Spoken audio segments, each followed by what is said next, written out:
Grateful for the First Lady's hard work and dedication to this issue. And moving forward, she will continue to champion the well-being of our nation's children through her Be Best agenda. I know the President looks forward to signing that bill into law later this afternoon, and we will see you all there. In other news, the One Big Beautiful Bill passed the House Budget Committee last night, bringing it one step closer to final passage.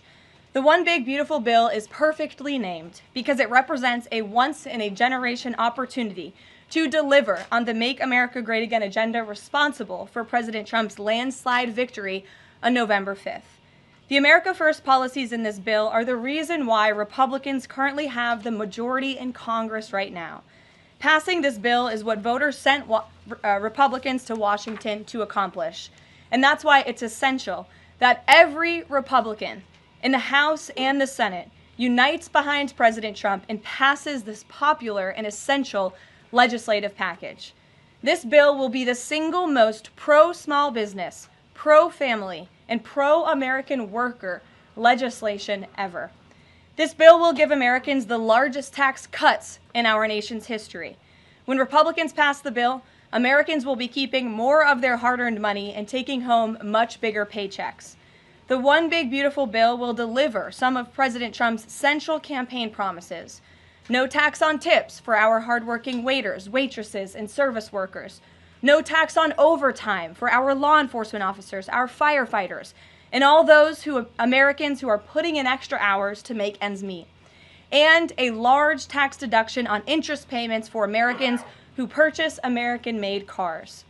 Despite desperate Democrat lies, the biggest beneficiary of this tax cut will be working-class Americans and their families. Americans earning between $30,000 and $80,000 per year will pay about 15% less in taxes after this legislation is passed. And according to a brand new paper from the White House Council of Economic Advisors, the average family with 2 children's take-home pay will be up to $13,000 higher because of the increase in wages and reductions in tax obligations. The CEA study also said that the average overtime worker receives a tax cut of roughly $2,000. Again, this is great news for our nurses, our police officers, and all those who work overtime to make ends meet across our country. Put simply, President Trump's One Big Beautiful Bill will be a boon for working-class America. This One Big Beautiful Bill is also pro-family. It will increase the child tax credit to $2,500 per child, establish optional savings account for newborn babies with a $1,000 credit added, and strengthen paid family leave. This bill also delivers historic tax relief to America's seniors by allowing middle and low-income Social Security recipients to deduct an additional $4,000 in payments from their taxable income. If Democrats get their way and the Trump tax cuts are not extended, Americans will face the largest tax hike in history to the tune of $4 trillion. Republicans must not side with Democrats in helping them raise taxes. The One Big Beautiful Bill also provides critical protections of Medicaid, which will strengthen and preserve the program for decades to come through common sense efforts to eliminate waste, fraud, and abuse. Medicaid will no longer be used to pay for barbaric gender mutilation procedures on minor children. And the 1.4 million illegal aliens who are currently improperly receiving Medicaid benefits will be kicked off the program to preserve it for hardworking American citizens who need it. President Trump and Republicans are protecting Medicaid benefits for pregnant women, children, disabled individuals, low-income seniors and families, and the most vulnerable Americans in our society. And that's what Democrats are so angry about. Basic Medicaid protections that will stop the funding of transgender insanity and illegal aliens from ripping off American taxpayers. As you all know, over his first 4 months in office, President Trump ended the previous administration's open border crisis and secured our homeland in record time, all using executive authority. Now Congress needs to act. The One Big Beautiful Bill is the most significant investment in our nation's border patrol and law enforcement agents in our nation's history. The bill ensures that President Trump's popular and successful border security measures are made permanent.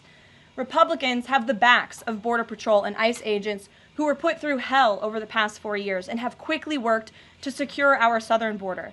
And that's why this bill gives them more resources to do their jobs, including a $10,000 much-needed bonus to ICE agents and Border Patrol agents over the next 4 years. To provide those brave agents with desperately needed reinforcements on the ground, the bill allows for the hiring of thousands of new ICE personnel, customs officers, and Border Patrol agents. These significant hirings will empower President Trump to continue delivering on his promise to carry out the largest mass deportation in the history of our country. Again, that is a promise that Republicans made to American voters. It's a promise they were elected on, and it's a promise Republicans on Capitol Hill need to keep: secure our border. To supplement those efforts, the bill's funds will fund the completion of President Trump's signature border wall. As a result, 701 miles of primary wall, 900 miles of river barriers, 629 miles of secondary barriers, and 141 miles of vehicle and pedestrian barriers will be constructed when this bill passes, along with cutting-edge technology to secure our homeland from dangerous illegal alien invaders. This bill also advances our national security and defense interests by ensuring the United States military has the necessary resources to remain the strongest and most lethal fighting force in the world. The bill will provide resources for the construction of President Trump's Golden Dome to safeguard Americans from potential attacks, give the Coast Guard resources to build more modernized ships, and the Air Force resources to acquire better planes. If all of those incredible things were not enough, the big, beautiful bill also finally modernizes air traffic control in America, a bipartisan issue. The bill will allow President Trump to deliver on his promise to overhaul and update our air traffic control systems to keep Americans flying as safe and efficiently as possible. The previous administration failed to act and do this themselves, despite repeated warnings from the GAO, which has resulted in unacceptable delays at major airports like Newark that the Trump administration is working hard to address. When the One Big Beautiful bill passes, we will replace the current antiquated system, the FAA will enhance safety in our skies, reduce delays, and power the future of air travel in the United States. That's just some of what this historic legislation will accomplish. It is absolutely essential that Republicans unite behind the One Big Beautiful bill and deliver on President Trump's agenda. There is no time to waste. Americans gave Republicans a once-in-a-generation opportunity to course-correct our country over many wrongs over the past 4 years. And Americans are counting on Republicans to work as hard as President Trump is in this White House every day on Capitol Hill. Send this legislation to his desk as soon as possible for his signature. Here in our new media seat today, we have Liam Cosgrove, the White House correspondent for Zero Hedge. With that, Liam, please kick us off. Thank you, Caroline. So my first question is on foreign policy. Sure. The president has made several moves towards peace in multiple fronts: India, Pakistan with the Houthis, talking with Iran and talking with Putin. Biden didn't even talk to Putin for the entire span of the war, which is crazy considering two nuclear powers were engaged in a proxy war. So I do admire these moves by the current president, I'll be honest. However, as of today, we are still funding both Israel's and Ukraine's wars. So can Americans expect to finally be done financing foreign wars at some point? Do you consider that one of the president's goals? Well, I think I can summarize the president's foreign policy agenda with 2 words: America first. And that means putting the American people and the American taxpayer first. And that's why the president is moving as quickly as he possibly can and working overtime to end these conflicts in both Israel and in Gaza, and also the Russia-Ukraine war. As you all know, the president will be speaking with Putin at 10 o'clock. He plans to call President Zelensky when that call concludes. I spoke to the president about that call at 10 o'clock. I don't want to get ahead of those very important conversations, but of course you will hear directly from the president or me after those calls conclude today. So you can expect that. As for Israel and Gaza, the president continues to not only himself, but his national security team engage in talks on both sides of this conflict. The president made it very clear to Hamas that he wanted to see all hostages released. And last week, when we were flying out of town, there was great news on that front with the return of Eden Alexander, who is the last remaining hostage in Gaza. So to answer your question, the president is always thinking about the American people, the American taxpayer first. He wants these conflicts to end, not just to save money, but most importantly, to save lives. Thank you. And my only other question for you is, so over the weekend, President Trump posted Truth Social a video highlighting what most people call the Clinton body count, which is the strange number of suicides that seem to happen in Clinton circles. I have a headline here from the Washington Post that said, Trump peddles false conspiracy theories tying the Clintons to several deaths. So I just wanted to highlight real quick, this wasn't in Trump's video, but this is from the Arkansas Times, and it's the death of Mark Middleton, who was a former Clinton White House aide, who was found dead on a Clinton Foundation property. And I'll just quote from the Arkansas Times. Middleton apparently shot himself in the chest with a shotgun and also hung himself from a tree with an extension cord. So I have no idea how somebody commits suicide that way, but if the Washington Post is here, maybe you can enlighten us as to how that was actually a suicide. So anyways, that's just a lead into my question about the most famous Clinton-related suicide, which is that of Jeffrey Epstein. There's still a lot of questions around that case. You've released phase 1 of the Epstein files. What was missing from that is any connection to his ties to intelligence agencies, and that's really the whole story, that not just trafficking young girls, but doing it on behalf of intelligence agencies, and even potentially as part of a blackmail ring with potential ties to the Israeli government. So for phase 2, when can we expect it? Will it have information pertaining to those aspects of the Epstein case? I know the Attorney General has committed to releasing those files. I would defer you to the Department of Justice on her timeline, but when she has made a promise in the past, she has kept it, and I'm certain that she will in this case as well. Rachel. Thanks so much, Karoline.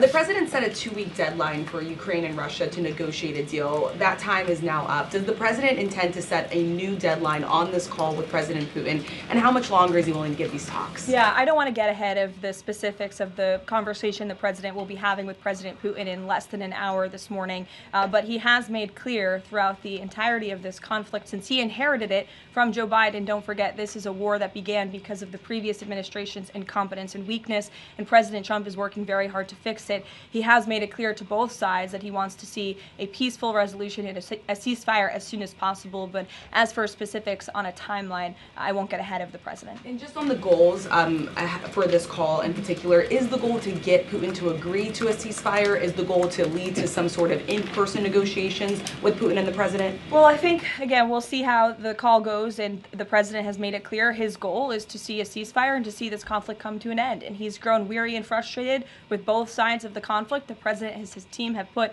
an enormous amount of effort in solving this very complicated war that, again, began because of the last administration's weakness. Does Steve? he still want to meet Putin personally? I think the president would certainly be open to that, but let's see how this call goes today. What's the status of the secondary sanctions package? The president's been talking about that. You haven't imposed them yet, but is that still on the table? I think everything's on the table, yes, and again, I won't get ahead of the president in any commitments or decisions, but certainly it's something he's been looking at and discussing. Elaine. Hi, Ken. I'm going to ask you about the House budget bill. So does the president agree with Republicans behind this bill that Medicaid work requirements should be implemented as soon as 2026? So the president wants to preserve and protect Medicaid for Americans who this program was intended for, the most vulnerable in our society: pregnant women, low-income families, seniors, those who truly need these benefits. And it should be going to people who physically cannot work. We want to see able-bodied Americans at least working 20 hours per week, whether that's part-time or full-time, whether that's even looking for work or volunteering for 20 hours a week if they are receiving Medicaid. These are common sense provisions. These are common sense changes that were actually introduced by former Democrat President Clinton. They've been supported by every Democrat president since, including the previous president, Joe Biden. But again, these are common sense reforms to ensure that those that this program was intended for receive those benefits. And then just a quick follow-up. Is the president okay with this bill adding to the deficit? This bill does not add to the deficit. In fact, according to the Council of Economic Advisors, this bill will save $1.6 trillion. And the president absolutely understands and hears the concerns of fiscal conservatives and of Americans who want to get our fiscal house in order. That's what the intention of this bill is. There's $1.6 trillion worth of savings in this bill. That's the largest savings for any legislation that has ever passed Capitol Hill in our nation's history.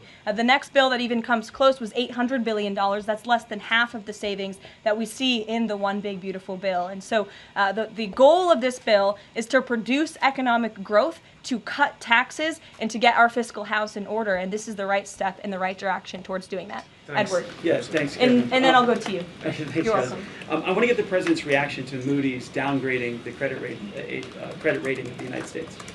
Sure. Well, look, the president talked about this over the weekend. The Secretary of Treasury also talked about it. When you look at the world has confidence in the United States of America and our economy once again. The president just last week secured trillions of dollars in investments from countries in the Middle East. We have seen trillions of dollars of investments flowing into our economy since the president took office. That is because America or people around the world have confidence in the United States of America. And if you also just look at the raw economic data that we're seeing, last week when we were out of town, inflation dropped once again.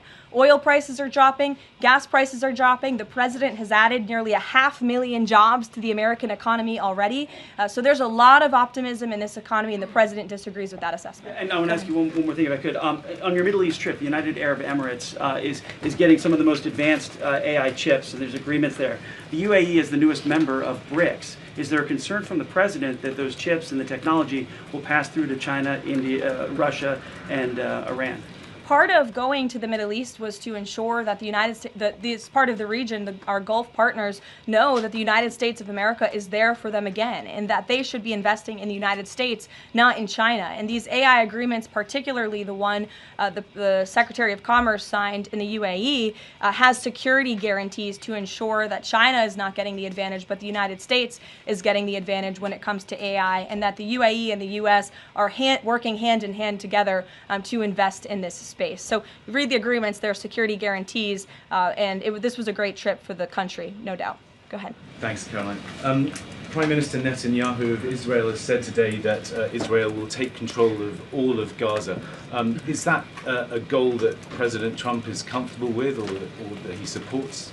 I'll have to talk to the president about those comments as they just came, I believe, from the prime minister this morning, and I'll let him speak on that. The president has made it very clear he wants to see this conflict in the region end. He wants all hostages to be released. He was pleased that Eden Alexander was returned home safely to his loving family. The president spoke with Eden directly while we were traveling to the Middle East last week. As for the prime minister's comments, I'll let the president himself respond to those. Sure. Two questions. One, how involved does the president intend to be directly in talking to House members about the bill over the next couple of weeks or the next week? Sure. Well, over the weekend, the president was in direct conversation and communication with the Speaker of the House. He's been very involved. He always is. He's willing to pick up the phone when he is asked to. So he'll continue to be very engaged in this process with both House members and his friends on the Senate side as well. And on former President Biden's cancer diagnosis, the president put out a very nice message on Truth Social. Has he talked to President Biden directly? Does he intend to call? What does he intend to say directly? Not to my knowledge. I don't believe they have spoken, but I'm sure the president would be open to doing that. I spoke to him last night about the former president's cancer diagnosis, and the statement that he put out was the initial reaction he had with me on the phone as well. Peter. Follow up on former President Biden. White House doctors may have missed the early stages of his prostate cancer. So, is President Trump worried about the quality of care that presidents get here? Not as far as President Trump is concerned. The White House physician we have here is phenomenal, and the team of physicians that take care of the president, particularly at Walter Reed Medical Center, are great. The president had his physical recently, as you know. He had perfect results. He's in very good shape. I think those of you who traveled to the Middle East with us last week can attest to the president's endurance. And by the way, I will add, we returned home from a very long and tiring trip last week. And on Saturday, where was the president? In the Oval Office working all day. He doesn't stop, he doesn't quit, he's in great health, and he trusts his physicians. Two more things. Putin ghosted everybody at these peace talks last week. As President Trump phones him today to try to figure out an end to the Ukraine war, does he think that Putin is the good guy or the bad guy? I'll let the president speak on that conversation later. He's made his feelings about both sides of this war quite clear throughout it. He wants to see it end. And Annie, the last one, what does President Trump mean when he says that Taylor Swift is no longer hot. Look, he is speaking about Taylor Swift's political views and how perhaps it has impacted the support of the American public for her work, and I will leave it at that. Annie, go ahead. Thanks so much, Caroline. I'm just going back one more time to the White House Medical Office because there seems to be some question about this with regard to President Biden's screening. Can you say whether or not President Trump is screened for prostate cancer as part of his physical? To the best of my understanding, he is, but we can certainly check in with the White House physician and go back and look at that physical report. And then just one other question. Recently, Stephen Miller at the White House made some comments about considering suspending habeas corpus. And I'm curious if there's any update on how the White House is exploring that option to enact the president's agenda. I don't have any update at this time, but I can check in with our Deputy Chief of Staff. Mary Margaret, go ahead. Thanks, Caroline. Given the ongoing revelations about the former president's mental acuity and how staff and media covered that up, especially with the release of this book, 2 days, I think, is there any interest in further scrutiny of Kevin O'Connor, the former president's physician? I'll let the president speak on that. I spoke to the president again about the former president's health diagnosis last night, and he wanted to extend his warmest wishes to the former president and his family. But as for any further action, I'll let the president speak on that first. Michelle. Vice President Vance's meeting with Zelensky. Can you share any more information on that? My understanding was it was a good meeting, a productive meeting, and we're grateful that the Vice President did it and that he also went to the Pope's first Mass in Rome. I also have an update on that. The Vice President passed along a letter to the Pope from the President and from the First Lady extending their warm wishes and inviting them to the White House as soon as they possibly can come. Michelle. On Iran, Steve Witkoff said yesterday that continued enrichment is a red line for the U.S. The Iranian foreign minister says that's going to continue no matter what. How committed is the U.S. to that red line, and what's the next step for the next round of talks? We are 100% committed to that red line. The President, Special Envoy Witkoff, Secretary Rubio have made that incredibly clear, not just to the American public, but also in those discussions that Special Envoy Witkoff has had directly with the Iranians. And the next round of talks? I don't have an update for you, but we can get one. To the back row. Go ahead. Thank you, Caroline. South Africa's president says he's going to come to the White House to meet with President Trump on Wednesday. What are the president's expectations for that trip? And South Africa's president recently said he believes the folks that have been resettled here recently are cowards running away from problems in South Africa. Does the White House have a response to that? So I did see the South African president put out that statement. I want to confirm on our end with our Secretary of State and National Security Advisor, and we'll get back to you on that. Monica. Thanks, Caroline. You mentioned the President and the First Lady are signing the historic Take It Down Act this afternoon. I'm curious to know, what are some of the repercussions or consequences for these online platforms or perpetrators that won't comply with the act? Well, what this bill does, it takes the initial step to ensure that prosecutors are able to take down, that's why it's called the Take It Down Act, platforms that are allowing this sexually explicit content on their platform. So it gives them more leeway to go after them as they see fit. But as for specific repercussions, I would defer you to the Department of Justice of how they plan to implement this bill once it is signed later today. Brian. Yes, thank you. You said in your opening statement you talked about this MAGA baby savings account. Exactly how would that work? Who would be eligible for it? I'm assuming women would be eligible for that. Yes, so one of the provisions in the One Big Beautiful Bill, as I said, this is a very pro-family piece of legislation. Not only does it increase the child tax credit, but it also includes MAGA baby savings accounts for children that are born before January 1st, 2024, under 8 years old, U.S. citizens, and have at least one parent with a valid Social Security number. And when this tax provision becomes law, the child, if the parents seek to do this, will be set up with a savings account. Essentially, it's a 401k for a newborn baby. And child's relatives, their parents, can contribute up to $5,000 per year of after-tax dollars annually to that account. And then later in the baby's life, at age 25, savings account holders can withdraw up to the full balance of the account. Upon reaching 30, the account holders can access the full balance of the account for any purpose desired. So it's a great initiative for new parents, new mothers who want to set up this savings account for their children. Ouija. Thank you, Caroline. President Trump and his top economic aides have repeatedly said that Americans will not pay the cost of tariffs. In fact, last week Lutnick said people have to drop the, quote, silly arguments that consumers would pay the cost. But over the weekend, as you know, the president posted that Walmart should eat the tariffs and not charge the value customer anything. I'll be watching, and so will your customers. So does he acknowledge that if companies don't absorb the full cost, Americans will have to pay?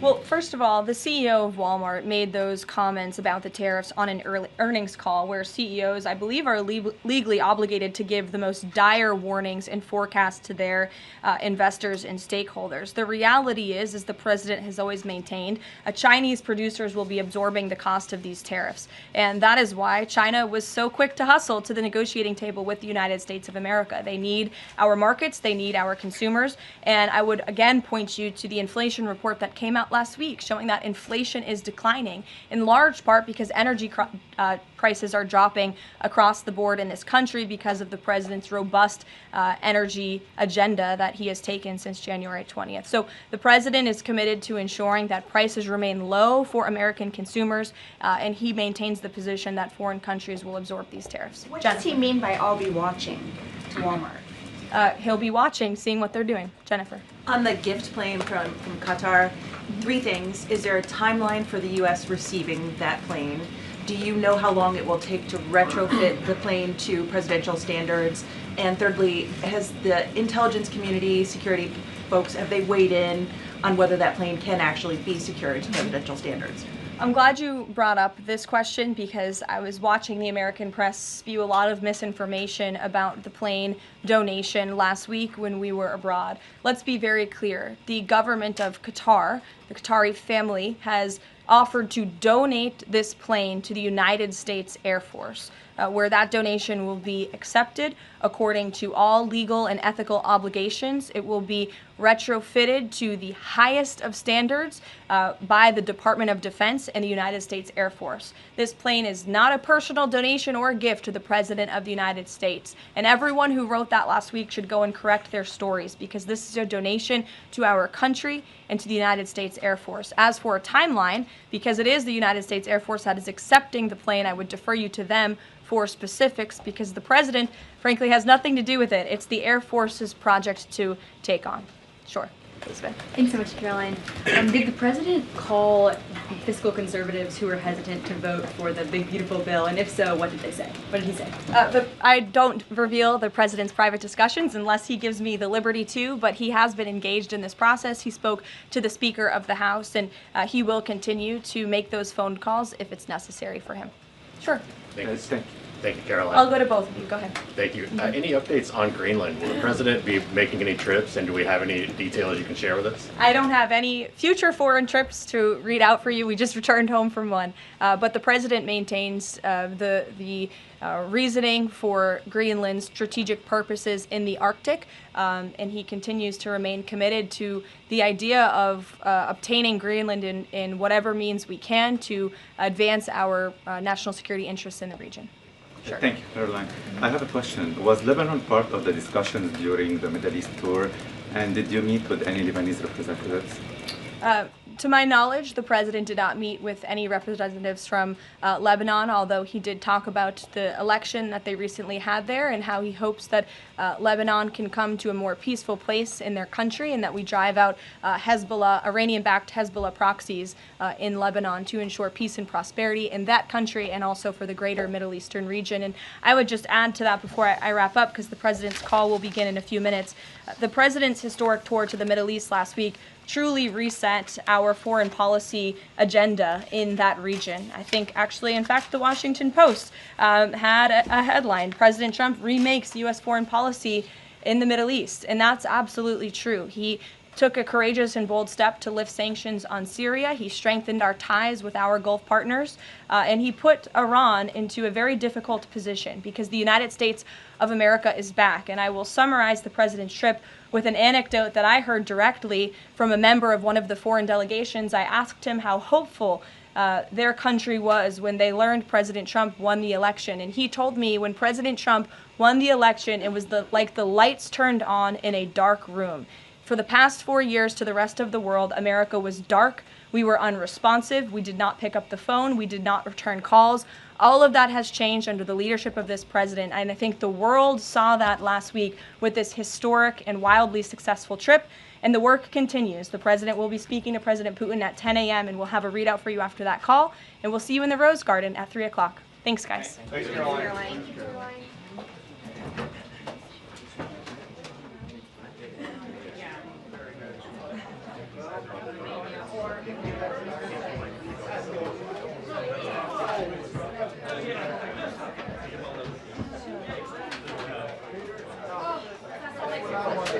Thank you, Steve.